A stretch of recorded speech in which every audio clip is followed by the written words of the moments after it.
Baik, Assalamualaikum warahmatullahi wabarakatuh. Kembali lagi dengan saya, Amr Muhammad Imam, di sini dalam bahasan bab 6 dari buku William Scott yang berjudul Accounting Financial Theory. Pada bab 6 ini kita akan membahas terkait dengan pendekatan pengukuran untuk penggunaan keputusan. Baik, yang pertama adalah gambaran umum. Perspektif pengukuran dalam pelaporan keuangan atau financial reporting adalah pendekatan di mana akuntan mengambil sebuah tanggung jawab untuk menggabungkan nilai wajar atau fair value dalam laporan keuangan dengan tetap memperhatikan reliabilitas. Hal ini memberikan informasi kepada investor sehingga dapat digunakan untuk memprediksi kinerja perusahaan di masa depan. Apakah pasar saham efisien sepenuhnya? Asumsi pertanyaan ini adalah rata-rata perilaku investor tidak terkait dengan teori keputusan rasional dan model investasi. Misal, setiap individu memiliki perhatian terbatas, sehingga tidak memiliki cukup waktu untuk mengolah seluruh informasi yang tersedia. Fokus yang dilakukan hanya pada informasi yang tersedia dan mengabaikan informasi pada catatan dari laporan keuangan. Selain itu, individu kadang terlalu percaya diri dan memandang terlalu tinggi informasi yang diperoleh atau diolah sendiri. Selain itu, sikap representatif yang mana individu menitik beratkan pada bukti dan fakta yang konsisten. Selanjutnya ada prospek teori. Teori prospek ini memberikan alternatif tentang berdasarkan perilaku pada teori keputusan rasional. Berdasarkan teori ini, investor yang mempertimbangkan investasi berisiko akan secara terpisah mengevaluasi keuntungan dan kerugian prospektif. Teori ini berlawanan dengan teori keputusan, di mana investor mengevaluasi keputusan yang dibuat dalam konteks menilai akibatnya terhadap total kekayaan yang mereka miliki. Nah, berdasarkan penelitian dari Barthelner dan Dixon, menemukan bahwa teori ini cukup kurang jelas. Kemudian ada Kahneman dan Zelsky pada 1979 menyajikan bukti empiris terjadinya pelanggaran aksioma EUT atau Expected Utility Theory. Berdasarkan aksioma EUT ini, dalam kondisi ketidakpastian, orang akan memilih pilihan yang menghasilkan utilitas yang diharapkan atau expected utility terbesar. Mereka menamainya sebagai teori prospek atau prospek teori. Teori prospek sendiri adalah teori yang menjelaskan bagaimana seseorang mengambil keputusan dalam kondisi yang tidak pasti. Substansi dari teori prospek adalah proses pembuatan keputusan individual yang berlawanan dengan pembentukan harga yang biasa terjadi di ilmu ekonomi. Selanjutnya adalah is the beta is that. Beta pasar dapat diestimasikan dengan CAPM. Beta merupakan konsep yang penting dalam akuntansi keuangan. Karena beta merupakan pengukuran risiko sistematis suatu sekuritas terhadap risiko pasar. Risiko sistematis adalah risiko yang tidak dapat diversifikasi melalui portofolio. Risiko ini menggambarkan faktor ekonomi yang secara keseluruhan yang mempengaruhi semua sekuritas yang ada. Penelitian yang sudah dilakukan oleh Fama dan Friends pada pasar modal USA untuk periode 1963 sampai dengan 1990 menemukan bahwa beta memiliki sedikit kemampuan untuk menjelaskan keuntungan sekuritas. Mereka menemukan bahwa book to market ratio dan ukuran perusahaan atau firm size telah lebih signifikan menjelaskan keuntungan sekuritas daripada melihat beta, maka lebih baik untuk melihat book to market ratio dan ukuran perusahaan sebagai ukuran risiko. Risiko akan meningkat dengan meningkatnya book to market ratio dan menurun dengan semakin besarnya ukuran perusahaan. Hasil penelitian oleh Fama dan Friends ini membuktikan bahwa beta telah mati. Dari suatu sudut pandang akuntansi, luas beta bukan ukuran risiko spesifik perusahaan yang relevan, di mana beta hanya meningkatkan peran dari laporan keuangan dalam melaporkan informasi beresiko, yang artinya bahwa beta is not that. Bagaimanapun juga beta berubah sepanjang waktu dan terus berangsur-angsur memiliki status sebagai ukuran risiko dengan variabel berdasarkan akuntansi.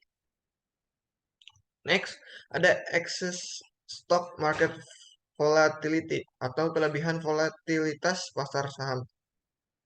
Model momentum Daniel et al. Pada 2001 mengimplementasikan bahwa volatilitas pasar, akses seperti harga naik atau overshoot, dan kemudian harganya jatuh lagi. Sedangkan menurut Sheriff et al. Pada 1990 mempunyai argumen yang berbeda. Yang mana menurut mereka ada dua investor, yaitu rasional dan berumpan balik positif. Berumpan balik positif yaitu investor membeli saham ketika harganya mulai naik dan sebaliknya. Sedangkan rasional, investor akan menjual singkat atau sell short untuk mengantisipasi turunnya harga yang akan mengikuti harga menaik yang disebabkan oleh pembelian investor berumpan balik positif. Nah, sebagai hasilnya terdapat kelebihan volatilitas di pasar karena harga pasar terus meningkat meskipun investor rasional percaya bahwa harga saham melebihi nilai pasar efisien. Lalu ada stock market bubbles atau gelembung pasar saham. Stock market bubbles ini adalah harga saham meningkat jauh dari nilai rasional yang menggambarkan kasus ekstrim dari volatilitas. Bubbles ini berdasarkan dengan Shiller yang didorong dari kombinasi bias self attribution atau dan momentum, trading umpan balik positif, dan perilaku herd yang didorong dari prediksi optimis media dari ahli pasar. Selanjutnya ada diskusi efisiensi pasar saham versus behavior finance atau perilaku keuangan. Secara kolektif, teori behavior finance dan bukti yang telah didiskusikan sebelumnya meningkatkan pertanyaan mengenai seberapa jauh dari efisiensi pasar sekuritas dan perilaku rasional investor. Fama mengevaluasi bukti ini dan menyimpulkan bahwa hal ini tidak menjelaskan gambaran besarnya. Walaupun terdapat bukti inkonsistensi dengan efisiensi, tidak terdapat teori alternatif yang memprediksi dan mengintegrasikan bukti anomali. Anomali efisiensi pasar. Apabila harga tidak bereaksi cepat terhadap informasi baru dan membutuhkan waktu yang lebih lama, maka keuntungan abnormal dapat terjadi. Saat ini ada dua anomali yang dipertimbangkan, yaitu yang pertama ada drift pasca pengumuman dan ada respon pasar aktual. Oke, yang pertama ada drift pasca pengumuman. Setelah pendapatan perusahaan saat ini diketahui, informasi harus cepat dicerna oleh investor dan dimasukkan ke dalam harga pasar yang efisien. Perusahaan yang melaporkan GN dalam laba per kuarter, return sekuritas abnormal cenderung menyimpang naik pada beberapa waktu berikutnya dari pengumuman laba. Dengan cara yang sama, perusahaan yang melaporkan BN sebagai return abnormal menyimpang mundur dengan periode yang sama. Fenomena inilah yang disebut dengan post-announcement drift atau PAD. Penjelasan atas PAD ini salah satunya adalah tentang limited attention, di mana investor tidak memaksimalkan waktu dan usahanya untuk mengerti sepenuhnya korelasi dari quarterly seasonal change. Kemudian ada respon pasar akrual. Sloan memisahkan pelaporan laba bersih dalam arus kas dari aktivitas operasional dan komponen akrual, baik pengurangan ataupun penjumlahan keduanya. Dapat digambarkan dengan formula berikut ini. Yang pertama ada pendapatan bersih, arus kas dari operasional ditambah dengan akrual bersih. Sloan mengatakan bahwa akrual menjadi subjek kesalahan estimasi dan mungkin manajer akan bias daripada dengan cash flow dan berargumen bahwa reliabilitas yang lebih rendah ini seharusnya mengurangi asosiasi antara akrual saat ini dan laba bersih pada periode selanjutnya. Akrual kurang reliable jika dibandingkan dengan cash flow. Komponen earnings-nya pada cash flow lebih persistent daripada komponen akrual. Hal ini juga dibuktikan dari studi oleh Sloan bahwa laba bersih yang dilaporkan di tahun depan jauh lebih berasosiasi dengan komponen operating cash flow dari pendapatan tahun ini. Namun hasil penelitian Sloan tidak begitu. Return saham dari perusahaan dengan akrual tinggi akan turun sepanjang waktu. Tidak jauh tidak jatuh begitu saja, sedangkan return saham dari perusahaan dengan akrual rendah akan terdorong naik. Selanjutnya ada keterbatasan arbitrase. Terdapat alasan dari anomali yang persisten, yaitu limit to arbitrage. Hal ini adalah biaya yang terjadi oleh investor yang membatasi kemampuan mereka untuk secara penuh mengeksploitasi anomali dan demikian arbitrase itu hilang. Terdapat dua batasan, yaitu biaya transaksi dan risiko. Perlu dicatat bahwa persisten dari anomali karena limit arbitrase adalah konsisten dengan rata-rata rasionalitas investor. Penelitian saat ini menunjukkan bahwa dua anomali saat ini hampir hilang secara keseluruhan. terlihat bahwa investor institusi besar dengan biaya transaksi yang rendah dan manajemen risiko yang baik meningkatkan eksploitasi mereka terhadap PAD, dan anomali akrual sampai dengan anomali tersebut hampir hilang. Jika begitu, maka penjelasan biaya dan risiko sebagai persisten anomali telah didukung. Ada pertahanan dari rasionalitas rata-rata investor. Yang pertama adalah mengukurkan ekspektasi rasional. Brave dan Heaton pada tahun 2002 mengasumsikan bahwa investor segera mencari perubahan yang mendasari parameter perusahaan. Diasumsikan terdapat perusahaan yang melaporkan adanya peningkatan substansial dari penghasilannya. Untuk menghadapi risiko estimasi, investor akan mengubah kepercayaan terhadap power earning. Lebih sedikit jika mereka yakin earning tinggi benar-benar ada, dan lebih banyak jika mereka yakin ini hanyalah noise. Untuk mengurangi risiko estimasi, investor akan membutuhkan informasi tambahan. Jika ekspektasi earning power benar-benar naik, informasi baru akan diobservasi. Kemudian investor akan mengubah estimasi earning power yang diekspektasikan dan membeli saham tambahan, sehingga harga saham akan naik. Namun hal tersebut memakan waktu seperti konsep perilaku konservatif. Investor rasional membutuhkan waktu untuk menginterpretasi penuh pengumuman penghasilan. Terdapat pengurangan PAD yang menunjukkan bahwa perkiraan kredibel dari analis membantu investor untuk mengamati secara cepat ketidakpastian dalam earning di masa depan.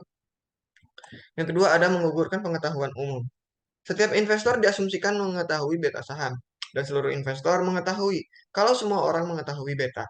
Ketika investor mengetahui keputusan dengan dasar kepercayaan, mereka atas kepercayaan orang lain daripada kepercayaan mereka tentang state of nature yang relevan. Kepercayaan ini disebut dengan higher order belief. Hal ini dikarenakan kepercayaan investor rasional dan dapat menghasilkan perilaku harga harga saham seperti pada behavior finance yang diprediksi. Hal ini dijelaskan dalam model berikut. Generasi pertama investor menginvestasikan saham pada perusahaan yang berisiko di awal periode satu dan menjualnya di awal periode 2, yang kemudian dibeli oleh generasi kedua, dan seterusnya. Hal ini terus berlangsung sampai nilai fundamental perusahaan terungkap. Model ini menangkap bahwa horizon jangka pendek banyak investor yang menggunakan higher order belief pada pola harga saham ini melawan kondisi pasar yang efisien. Model ini menyediakan penjelasan kenapa pasar tidak efisien konsisten dengan rasionalitas investor. Selanjutnya ada rangkuman inefisiensi pasar resekuritas. Konsekuensi yang paling tampak pada pelaku atau trader cukup noise, tetapi ekspektasinya nol. Karena itu, bahkan dalam konteks ekspektasi, harga saham tergantung pada nilai yang mendasar dari saham tersebut. Pada waktu yang lain, bagaimanapun juga investor rasional termasuk analisis akan menemukan pricing atau dan mengambil keuntungan dari hal tersebut yang memicu harga pada nilai fundamental. Laporan keuangan yang diperbaiki semakin membantu memprediksi nilai fundamental perusahaan dan mempercepat proses arbitrase. Kemudian, dengan mengurangi biaya analisis rasional, laporan yang lebih baik akan mengurangi bias dari perilaku investor. Akibatnya, inefisiensi pasar sekuritas mendukung perspektif pengukuran. Kesimpulan tentang efisiensi dan rasionalitas investor. Secara bersama-sama teori dan bahan bukti menimbulkan pertanyaan yang lebih besar mengenai luas investasi pasar saham, efisiensi pasar efisien. Terdapat bahan bukti yang membingungkan perilaku investor dan mengakibatkan mispricing yang besar kemungkinan terjadi pada perusahaan, di mana evaluasi keuangan sulit dilakukan. Misalnya untuk perusahaan dengan sejumlah besar aset tidak berwujud, perusahaan yang sedang berkembang, dan pada perusahaan yang dimana asimetri informasi antara insider dan outsidernya cukup tinggi. Nah, pada intinya adalah bahwa model pasar efisien masih bermanfaat sebagai pedoman laporan keuangan, tetapi teori dan bahan buktinya tidak efisien terakumulasi pada saat mendukung perspektif pengukuran, meskipun harus melakukan pengorbanan reliabilitas dan untuk meningkatkan relevansi.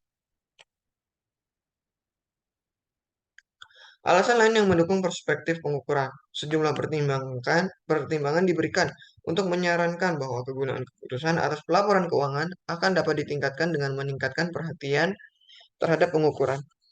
Pertimbangan-pertimbangan tersebut dijelaskan pada poin-poin berikutnya. Yang pertama, ada rendahnya nilai relevansi informasi laporan keuangan. Penelitian IRC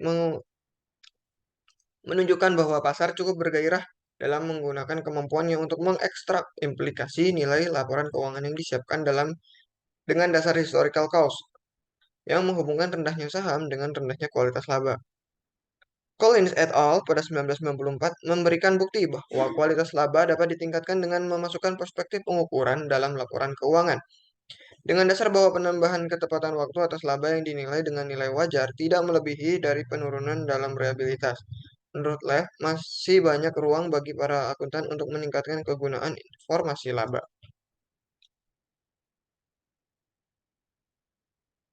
Teori surplus bersih Olson.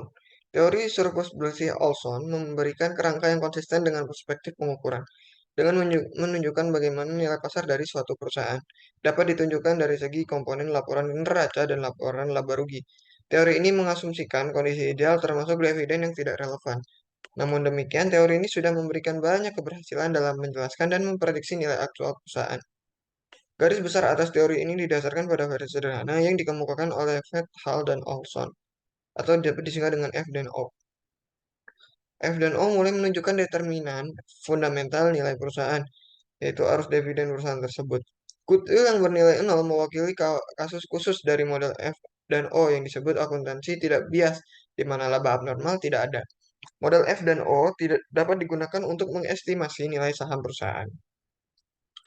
Ada tanggung jawab hukum dari auditor. Para akuntan dan para auditor dapat mengklaim bahwa informasi tentang kegagalan yang akan datang secara harfiah implisit di dalam catatan dan sumber-sumber lain, atau tidak merupakan tanggung jawab mereka terhadap logika dasar tertentu terhadap masalah yang dimunculkan. Yang dimunculkan oleh mereka yang mempertanyakan mengapa laporan keuangan primer tidak secara lebih jelas meramalkan kemalangan yang terjadi.